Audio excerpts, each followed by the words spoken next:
আজকের আলোচ্য বিষয় তৃতীয় পর্যায়ক্রমিক মূল্যায়নপত্র 2025-এ প্রথম শ্রেণী কলা ও কর্মশিক্ষার বিষয় নিয়ে সাজেশন কোশ্চেনপত্র।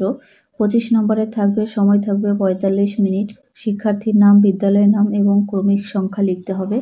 একে দাগে 9 দিয়ে একটি কাঠবিড়ালি ছানার ছবি আঁকো।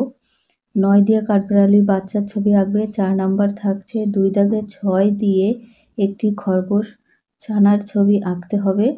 এর জন্য 4 নাম্বার থাকছে 3 দাগে ছবিটি সুন্দর করে রং করো, 5 নাম্বার পেয়ে যাবে। এটা আঙুর ফলের ছবি। পরের পৃষ্ঠায় দেখে নেব।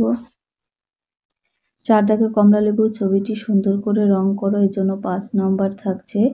এটা সুন্দর করে রং করে নেবে। 5 দাগের নিচে ছবিটি সুন্দর করে রং করো, 7 নাম্বার থাকবে। একটা বাচ্চা ছেলে ঘুড়ি উড়াচ্ছে, এটা রং করে নেবে। এই প্রথম শ্রেণী কলা ও কর্মশিক্ষার সাজেশন প্রশ্নপত্র।